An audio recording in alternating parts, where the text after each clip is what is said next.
नमस्कार दोस्तों, मैं विनय शर्मा, वास्तु एक्सपर्ट और एस्ट्रोलॉजर, आप सभी का अपने चैनल में बहुत बहुत स्वागत करता हूं और आशा करता हूं कि आप सब स्वस्थ होंगे, सुरक्षित होंगे।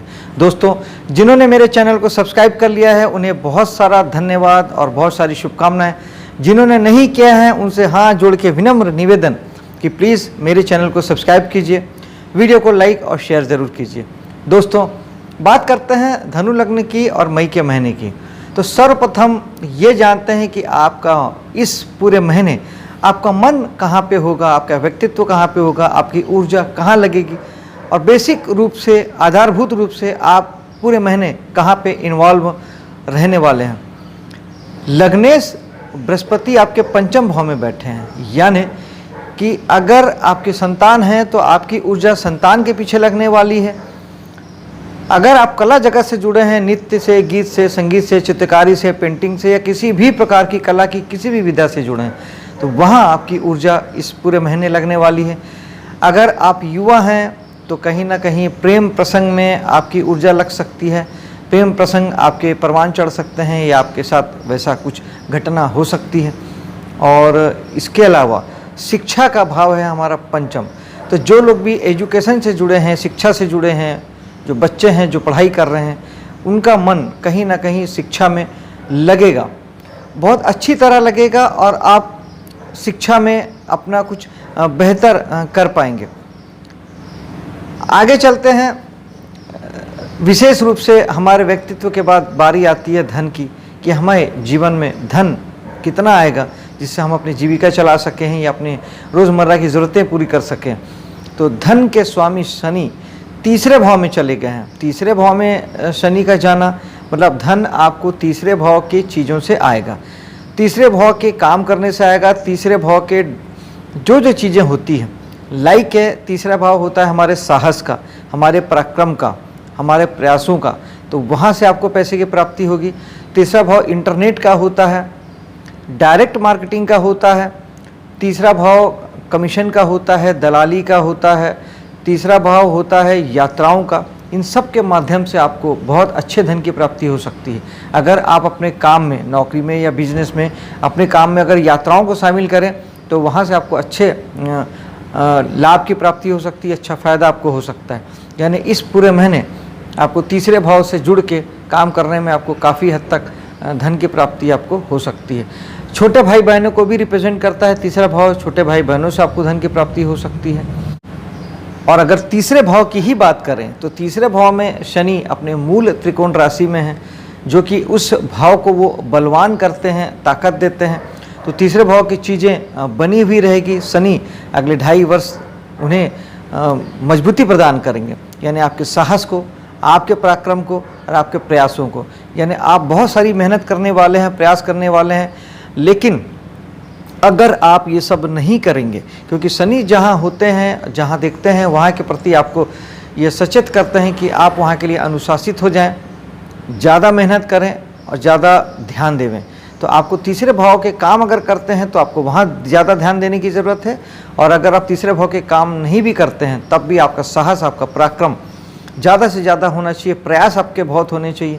क्योंकि ये सब जब आप नहीं करेंगे, केवल उस स्थिति में शनि इस भाव से आपको दुख की प्राप्ति कराएंगे। इस भाव से संबंधित अगर आप काम करते हैं और आपने उसके लिए मेहनत नहीं की, अनुशासित नहीं हुए, तो फिर आपको उन कामों में दुख की प्राप्ति होगी, प्रॉब्लम्स आएंगे। पंचम भाव की बात करते हैं। पंचम भाव में बृहस्पति का आना आपको कहीं ना कहीं सर्वप्रथम तो लग्नेश है। लग्नेश का पंचम में आना, हम पहले ही बात कर चुके हैं कि आपकी जो ऊर्जा है वो सब पंचम भाव में लगने वाली है। परिवार के साथ कहीं मौज मस्ती के लिए आप जा सकते हैं, छुट्टी मना सकते हैं। और इसके साथ ही बृहस्पति के साथ थोड़ी सी एक दिक्कत ये है कि बृहस्पति जहाँ बैठते हैं वहाँ के फल में थोड़ी सी कमी लाते हैं। और साथ ही यहाँ पर राहु भी विराजमान है। राहु बृहस्पति मिल के गुरु चंडाल योग बनाते हैं, यानी राहु जो है वो भटकाव है और गुरु जो है वो ज्ञान है, हमारा ज्ञान।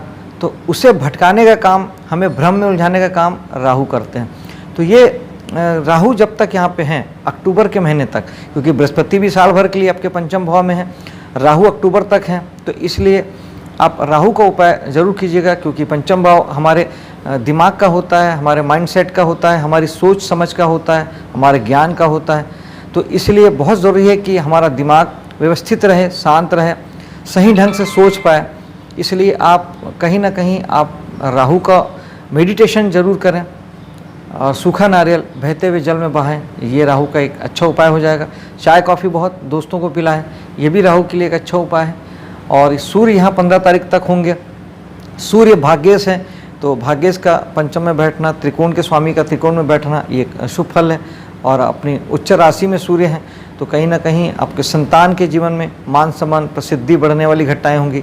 आप कला जगत से जुड़े हैं तो वहाँ आपको बहुत सारी ख्याति मिल सकती है, पद लाभ हो सकता है। और एजुकेशन में भी अगर आप एग्ज़ाम वगैरह दे रहे हैं या कुछ इस तरह की शिक्षा जगत से जुड़े हैं तो वहाँ भी आपको बहुत अच्छे रिजल्ट की प्राप्ति हो सकती है। आपका नाम हो सकता है, फेम हो सकता है, पिता का सहयोग संतान को बहुत अच्छी तरह मिल सकता है। और यहाँ पर बुध भी पूरे महीने रहने वाले हैं, तो सप्तमेश बुध का पंचम में होना और इतने सारे ग्रहों का भी पंचम में होना आपको प्रेम व्यवहार से भी जोड़ता है। और चूँकि बुध सप्तमेश है तो जीवन साथी से बहुत सारा प्यार मिल सकता है, या आप जीवन साथी को बहुत सारा प्यार दे सकते हैं। इस महीने उनसे लगाव बढ़ सकता है। और साथ ही चूँकि बुध दशम के स्वामी भी हैं, तो दशमेश का आपके पंचम में होना यानी कहीं ना कहीं आपका माइंडसेट, आपका मन कर्मों में लगेगा। कर्म के प्रति आप जो भी काम करते हैं, नौकरी बिजनेस, उसके प्रति आप बहुत अवेयर रहेंगे, ध्यान देंगे। आगे चलते हैं। सूर्य 15 तारीख के बाद चले जाएंगे छठे भाव में, जो कि सर्विस का है। तो सर्विस सेक्टर में सूर्य आपका भाग्य बढ़ाएंगे। नौकरी में, सर्विस में जो भी आप सर्विस प्रोवाइड करते हैं उसमें एक अच्छी पोजीशन बनेगी, मान सम्मान प्रसिद्धि होगी और आप अच्छा कर पाएंगे। जो लोग कर्ज वगैरह के लिए सोच रहे हैं उन्हें भी कर्ज भी भाग्य से कर्ज मिल जाएगा। अनुकूल समय है। सप्तम भाव में आते हैं जहां मंगल 10 तारीख तक रहेंगे, तो थोड़ा सा जीवन साथी के साथ बच के रहिएगा। मंगल वाद विवाद के कारक ग्रह हैं और जीवन साथी को भी थोड़ा सा ध्यान देने के लिए कहिएगा, क्योंकि 12वें के स्वामी 10 सप्तम में हैं, यानी उनके साथ कहीं थोड़ी सी दिक्कतें हो सकती है। खर्च उन पे आपको करना पड़ सकता है। जीवन साथी को लेके आपको कुछ खर्चा वगैरह हो सकता है। शुक्र हैं यहाँ पे 2 तारीख को आएंगे। शुक्र लग्जरी के कारक ग्रह हैं और सुख वैभव के कारक ग्रह हैं। छठे के स्वामी भी शुक्र हैं। छठा भाव वाद विवाद का होता है, वैचारिक मतभेद का होता है, तो जीवन साथी के साथ वाद विवाद हो सकता है, वैचारिक मतभेद हो सकते हैं, थोड़ा ध्यान दीजिएगा। और यही स्थिति बिजनेस के सेक्टर में भी हो सकती है, क्योंकि बिजनेस का भाव भी सप्तम होता है, तो वहाँ भी आपको थोड़ी सी दिक्कतें आ सकती हैं। तो शुक्र के लिए बेहतर होगा कि दही का दान करें और आप स्वयं दही या खट्टे का सेवन ना करें, तो शुक्र से ठीक रहेंगे। स्त्री जाति से बना के रखें, आप अपनी तरफ से उन्हें कोई तकलीफ कष्ट ना दें, क्योंकि स्त्रियों को कष्ट देंगे तो शुक्र और बिगड़ेंगे। स्त्रियों से बना के रखेंगे तो शुक्र जो है वो ठीक रहेंगे।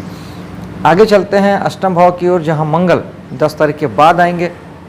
10 तारीख के बाद मंगल आके, चूँकि खर्चे के स्वामी का 8वें में जाना एक प्रकार से आपको खर्च को लेके आपको थोड़ी सी चिंता बताता है कि खर्च को लेके आपको थोड़ी चिंता हो सकती है, आपके खर्च में बढ़ोतरी हो सकती है। और मंगल पंचमेश भी हैं, तो यानी शिक्षा और संतान को लेके भी थोड़ी सी आपको चिंता परेशानी हो सकती है। आप थोड़ा सा ध्यान रखेंगे। और मंगल के लिए अगर तकलीफ़ें बढ़ती हैं तो हनुमान जी की साधना बेस्ट उपाय है। बजरंग बाण, सुंदरकांड, हनुमान चालीसा पाठ करके निकलिए, सारी चीज़ें ठीक होगी। आगे चलते हैं सीधा एकादश भाव में, जहाँ केतु विराजमान है। तो केतु कहीं ना कहीं आपको दोस्तों से और समाज से विरक्ति दे सकते हैं। आपको उन लोगों से प्रॉब्लम हो सकती है और आप विरक्त हो सकते हैं। लग सकता है आपको कि समाज वगैरह सब बेकार है, सोशल लाइफ बेकार है, दोस्त यार सब किसी काम के नहीं है, बेकार है। ऐसी परिस्थितियाँ आपकी पिछले कुछ समय से बन रही होगी या बनी होगी। केवल उस स्थिति में नहीं बनेगी या नहीं होगी जब आप केतु ही बन जाएंगे, यानी दोस्तों को लेके, समाज को लेके और लाभ इच्छा प्राप्ति को लेके आप न्यूट्रल हो जाइए। भविष्य की प्लानिंग मत कीजिए, केवल वर्तमान में आ जाइए, अपने कर्म कीजिए, अपना काम करके छोड़ दीजिए, सारी चीज़ें सही रहेगी, आपको कोई दुख तकलीफ नहीं होगा।